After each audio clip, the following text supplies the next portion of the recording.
Assalamualaikum warahmatullahi wabarakatuh. Perkenalkan, saya Alfian Fatayasin dan juga anggota lainnya yaitu Wawi, Regita Rusmawan, dan juga Zahra Yasmin Lafifa Andiza dari kelompok Istiqomah. Di sini kami akan menjelaskan tentang istiqomah. Apa sih istiqomah dan apa saja bentuk istiqomah itu? Yuk kita simak penjelasannya. Menurut Kamus Besar Bahasa Indonesia, pengertian istiqomah adalah sikap teguh, pendirian, dan selalu konsisten. Menurut Ensiklopedia Islam, pengertian istiqomah adalah keadaan atau upaya seseorang untuk teguh mengikuti jalan lurus agama Islam yang telah ditunjukkan Allah Subhanahu wa Ta'ala pada umatnya. Istiqomah menurut bahasa berasal dari kata akar yang tersusun dari huruf qaf, wa, dan mim yang menunjukkan dua makna. Pertama, pengertian istiqomah adalah kumpulan manusia. Yang kedua, istiqomah adalah berdiri atau tekad yang kuat. Dari makna yang kedua, istiqomah diartikan dengan i'tidal, tegak atau lurus. Adapun menurut beberapa para tokoh Islam, salah satu menurut Abu Bakar Asy-Shiddiq menjelaskan bahwa pengertian istiqomah kemurnian tauhid di mana seseorang tidak boleh menyekutukan Allah dengan apa atau siapapun. Bentuk istiqomah. Yang pertama, istiqomah lisan adalah berlaku tegas dalam ucapan sesuai dengan kebenaran yang diyakini tanpa mengubahnya demi suatu keuntungan. Salah satu bentuk istiqomah lisan adalah mengucapkan dua kalimat syahadat. Istiqomah sikap perbuatan. Pengertian istiqomah sikap perbuatan adalah berlaku mantap dalam melaksanakan suatu pekerjaan, tidak ragu takut, cemas oleh sesuatu. Istiqomah sikap perbuatan termasuk yang dilakukan oleh panca indera seperti pendengaran, penglihatan, penciuman, perasa, dan peraba. Istiqomah hati. Pengertian istiqomah hati yaitu melakukan segala sesuatu dengan niat yang ikhlas dan jujur.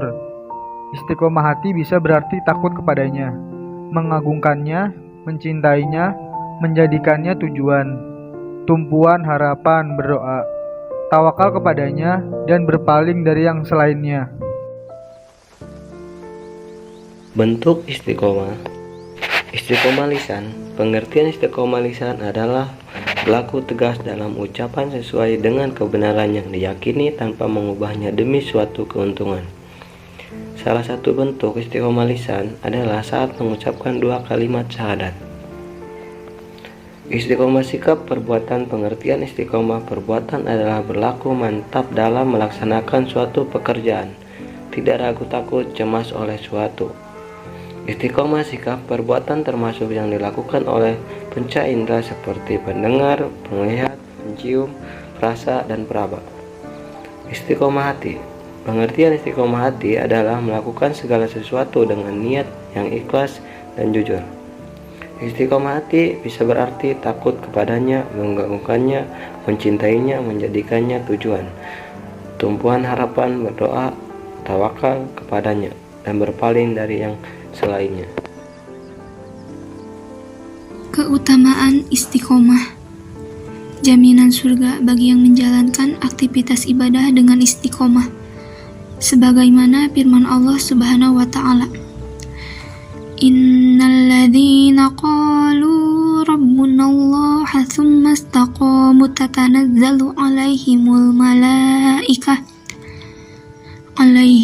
malaikatu alla takhafu wa la tahzanu wa abshiru bil jannati allati kuntum tu'adun. Yang artinya, sesungguhnya orang-orang yang mengatakan, Tuhan kami ialah Allah, kemudian mereka meneguhkan pendirian mereka. Maka malaikat akan turun kepada mereka dengan mengatakan, Janganlah kamu takut, dan janganlah merasa sedih, dan gembirakanlah mereka dengan jannah yang telah dijanjikan Allah kepadamu. Terhindar dari kesedihan dan kekhawatiran sebagaimana dalam firman Allah Subhanahu wa Ta'ala pada Quran surah Al-Ahqaf ayat 13, yaitu Innalladzina قالوا ربنا الله ثم استقاموا فلا خوف عليهم ولا هم يحزنون, yang artinya sesungguhnya orang-orang yang mengatakan Tuhan kami ialah Allah, kemudian mereka tetap istiqomah, maka tidak ada kekhawatiran terhadap mereka dan mereka tiada pula berduka cita. Penerapan istiqomah dalam kehidupan sehari-hari. Yang pertama ada selalu menjalankan perintah Allah Subhanahu wa Ta'ala dan senantiasa selalu menjauhi apa yang menjadi larangannya dalam keadaan apapun dan dimanapun. Yang kedua ada menjalankan sholat 5 waktu tepat pada waktunya. Yang ketiga belajar terus-menerus dalam hal kebaikan sampai benar-benar paham. Yang keempat selalu menaati peraturan baik yang ada di rumah, di sekolah, maupun di lingkungan masyarakat. Dan yang terakhir, ada selalu menjalankan kewajiban dengan rasa senang dan nyaman, tidak merasa dipaksa atau dibebani.